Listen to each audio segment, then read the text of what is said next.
Honey, this this is Ricky.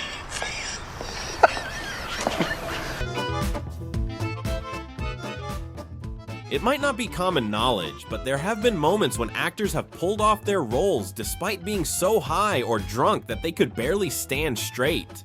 Let's see those moments together. Giovanni Ribisi acted as Moberi, and his character was basically living on alcohol. It was reported that he was never really in sobriety throughout the filming process. And what exactly brings you into the building? Don't hazel me. I got the x-rays back. I got less than a week to live. Hazel you? What are you talking? The height of the alcohol intake was evident in his body movements and pale look as he delivered his role.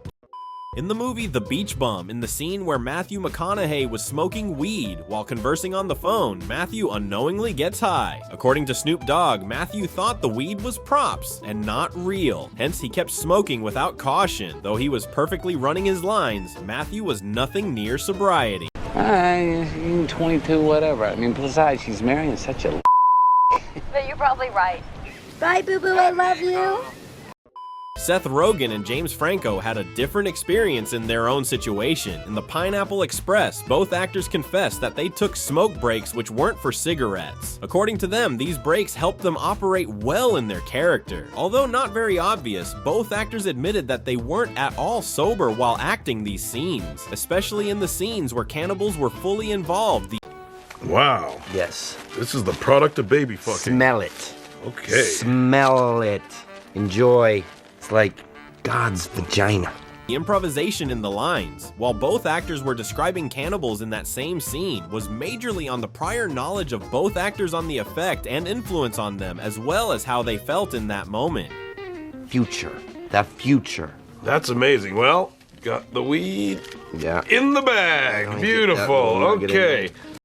In the case involving Brad Pitt, there was more sobriety than James and Seth, but it does not nullify that Brad wasn't high. The authentic and chaotic acting in that scene was fueled by the intake in their body. Brad Pitt describes this scene and claims that they were semi-trashed. At night, Tyler and I were alone for a half a mile in every direction.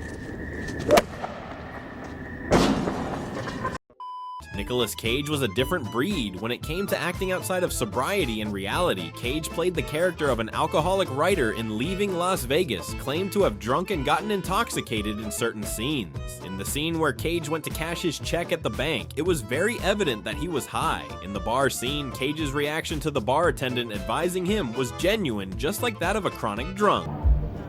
You're a young guy. It's none of my business. There was a similar event in another scene, Cage totally high but delivering his lines as an alcoholic, which worked perfectly for the scene. We can conclude that Cage couldn't have played this scene as well as this in sobriety. The slow effects in delivering his lines were very genuine, making it better and enjoyable for the director and viewers. Doctor. Sarah. See another movie where being high brought out the chemistry between a couple. The legendary couple Brad Pitt and Angelina Jolie in MR and Mrs. Smith confessed having quite an amount of intake of alcohol, and they both acted under these influences, which smoothened their chemistry. In the ending scene, when the couple goes to meet a marriage counselor, we notice that they look like they are having as much fun as they can, smiling uncontrollably. That's marriage, right? Yeah, you take your best shot and... Oh, we redid the house. We did. Yes, we did.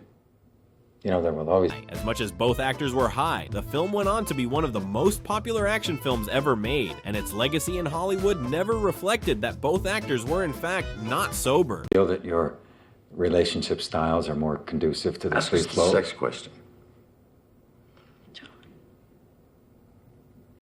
Brad and Angelina were excellent in hiding their highness while shooting, but so was Daniel Radcliffe. While shooting the legendary Harry Potter series, in the scene where Harry and the Half-Blood Prince spoke about portions of despair, Harry was supposed to always make sure that the prince drank his portion. In this scene, tequila was the props used as the fictional portion, and throughout this scene, Daniel was said to have drunk quite an amount of tequila.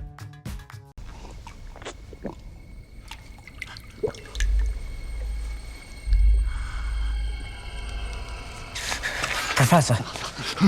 Not only was Daniel high, but his co-actor in the scene was also fed tequila while acting. The concept of getting high in a film did not just start, it has been happening as far back as the 1940s. In a film shot and released in 1942 called Holiday Inn, Fred Astaire starred as the lead role and had a drunken dance scene where he took 2 shots of bourbon before filming. It gets interesting in this scene as Fred keeps taking shots after each take, which eventually leaves him uncontrollably high. Here's Kim.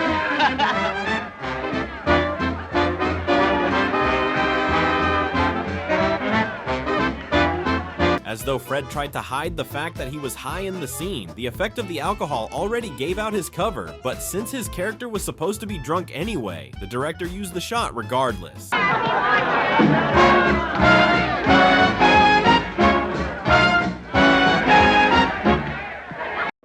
Let's touch on young adults in this category. In 1993, some young adults in a film were accused of swapping their props for real marijuana. Dazed and Confused is a film about high school students and their last days in school before graduating. The film was meant to portray the lifestyle of certain wayward students. In this scene, the props smoked by the actors were rumored to be real, and their actions in the scene were barely natural, but the result of the drug intake. No, sir. No.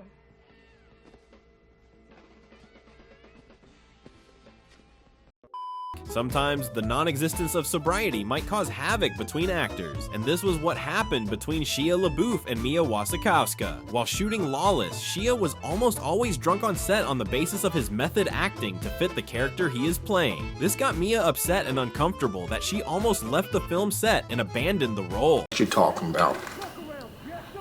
I gotta find you lying in a pool of your own blood? Drag your damn body to my car? Although the intentions of Shia were good for the role, it was less appropriate as a professional actor. Mia had to adapt to this side of the actor just so they could make a good film.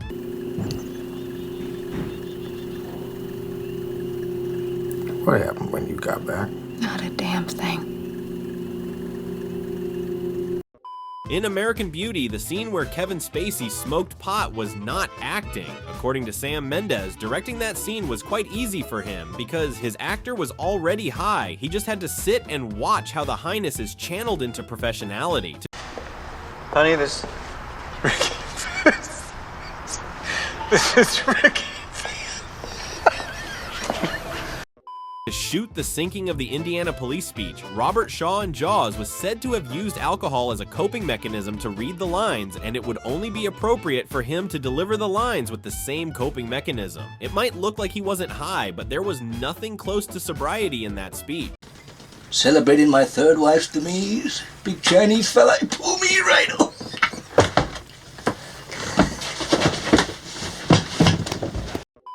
Things become bad when an actor has the government involved in the case of being high. In cases like this, the actor can either make or mar the story. Lost became one of the most historic films made because of the crime saga that happened. While filming the series, Michelle Rodriguez was arrested and tested for DUI. It appears that she has had drug problems and has been filming the scenes with no sobriety. I'll go with you. We can all get it set up. Why do you think they take some of us and not the others? Did you enjoy watching that? Then check out the times actors weren't acting.